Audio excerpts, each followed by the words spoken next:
23. Why is electron capture accompanied by the emission of an X-ray? Well, gather round, my friends, because this is a story of a lifetime. Just kidding. But this is going to be a very theoretical type of question. So let's get down to it. Now, why is electron captured always given off generally by the emission of an X-ray? Okay, well, first thing is, what is electron capture? Now, electron capture in general is where we'll say here that what's going on is somebody or something has to grab, right, capture an electron. Right? So basically what's going on is something grabs an electron. Now, if we can picture this, right, this is where it's going to be a very, very theoretical type of question, right? Here is an atom. And within the atom, right, you have a nucleus. So let's just write that out. We have this blue little, beautiful little nucleus. And maybe I should have drawn it bigger, but it doesn't really matter. And then around the nucleus, keep in mind that that's where all of the electrons live. Now let me just draw a couple of these and I'll space them out evenly for you. Oh, that's lovely. I love autocorrect. Boom. Look at that. A little bit off, but that's beautiful. Okay. So we'll have these like yellow electrons, right? Or maybe we'll make them green, right? We got usually 2 in the first shell, a max. You got a max of 8 in the second shell, and then et cetera, et cetera. Let's just say, whatever, right? Okay. So here are the nucleus, right? We got protons and neutrons in the nucleus, right? Electrons are not in the nucleus. So who or what thing is going to grab an electron, right? What is basically the center of an atom? It's the nucleus. And the nucleus is the one that actually sometimes grabs an electron. So that's what's happening during a electron capture, is the nucleus of an atom,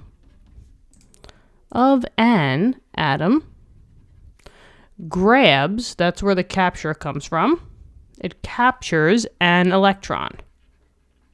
All right, so that's the first thing that's going to be in our story to tell. That this positively charged nucleus is the one that takes an electron in. It grabs the electron, says, nom, nom, nom, nom. I'm so sorry. I cracked myself up. But that's essentially what's happening. But now the question is, what electron, right? Now, I kind of gave you the answer when we did the, little chomping down. But that electron is always the closest to the nucleus. And it kind of makes sense, right? If you're an electron that's closest to the nucleus, it's the easiest one for, the nucleus to draw in, to chomp down, and to do something with it. You wouldn't have an electron all the way out here, and then the nucleus try to grab that guy all the way in. So it's always going to be, an electron that's closest to the nucleus. And generally, well, if it's closest to the nucleus, this is in your principal quantum, number 1. And generally, the first subshell is an S. So the closest to the nucleus and the location of that electron is generally going to be in the 1s orbital. So we're talking, all the way back to basics. The first orbital ever. Lowest principal quantum number is 1. The orbital is an S.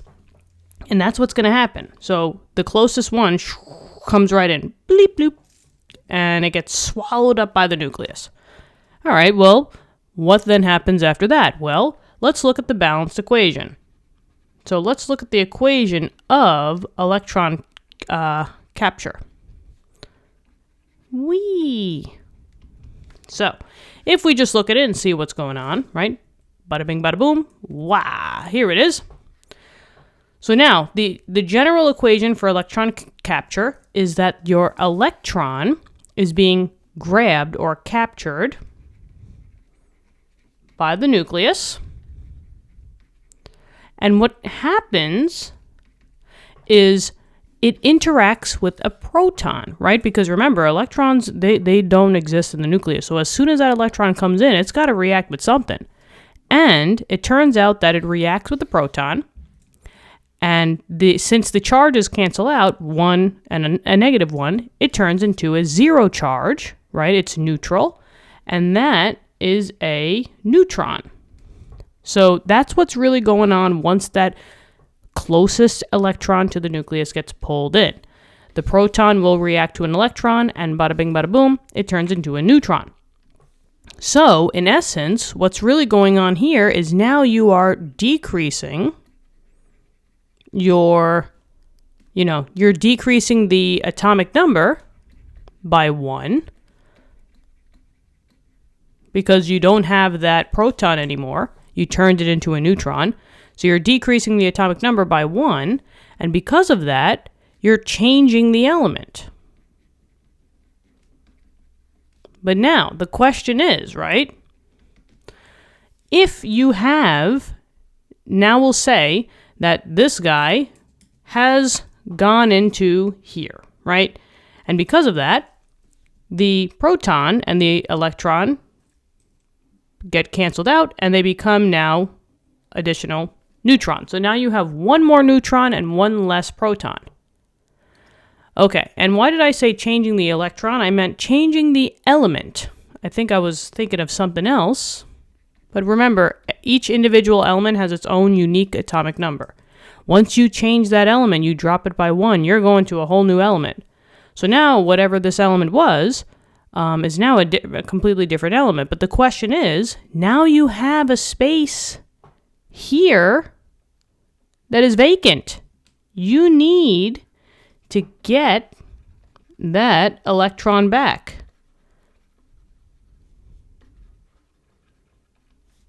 How are you going to get electrons back, right? You got to have something, right?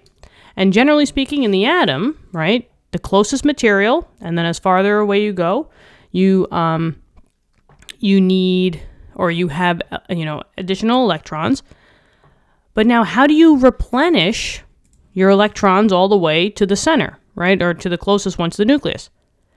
A electron from the farthest subshell. I mean, generally speaking, I did look this up, and some of them, some of the theory says that, even, shells that are letter L or K. Generally, we only deal with SPD, right, and F. But then, in theory, there is more orbitals than an F. So it's an electron that is super, super, super, super far out that has to come in and now go into that position. So that is now going to happen. So that's how the electron comes back. It's that now it just has to be replenished by an electron that is so far out. And I don't know, really, really, really, really high energy shell. Keep in mind that the more numbers you have, the more orbitals you have, the higher the orbital, S, P, D, F, and etc., you have higher energy. So this electron has a high energy value to it.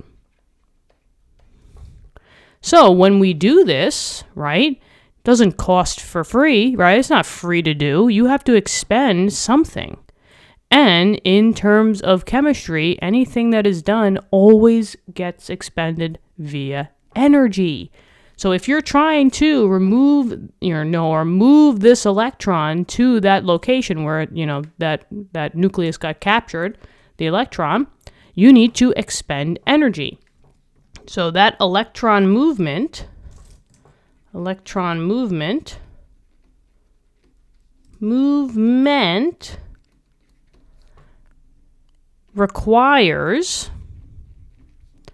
an expenditure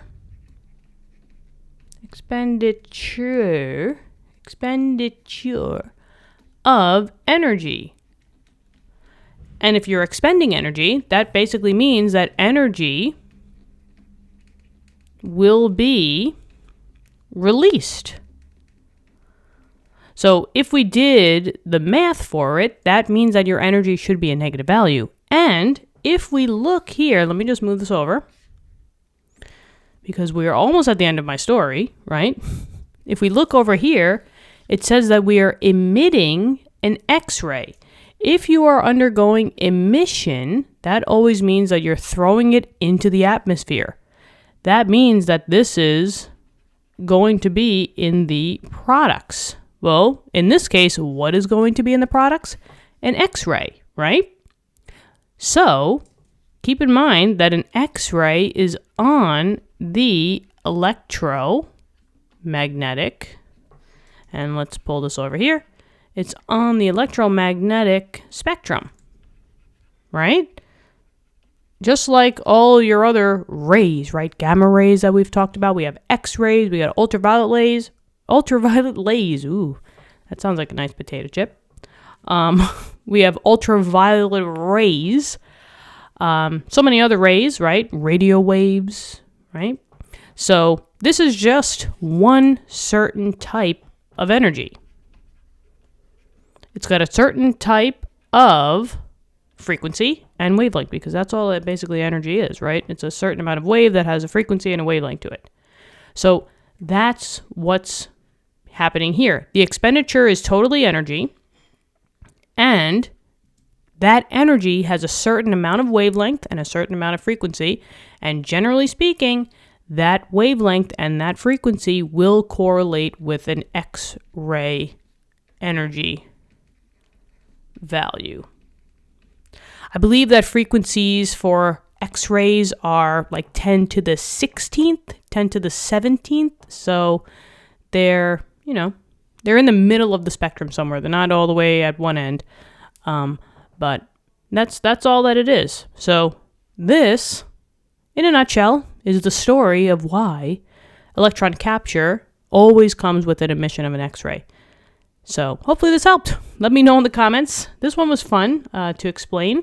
I kind of like theory questions because I can get in there and tell it like a story, which I always love to, tell stories. So not tell stories, but when I do tell something from my life, I like to, give you all the deets. So that's what went on here. But thank you so much. I hope this helped. Let me know in the comments and subscribe to the channel if you haven't already. We also opened up memberships. If you want to become a member to the channel, you most certainly can. It's not obligated, but if there's 4 tiers, if one of them suits your fancy, go for it. Thank you so much for considering, and I look forward to helping you out in, future lessons. Bye-bye.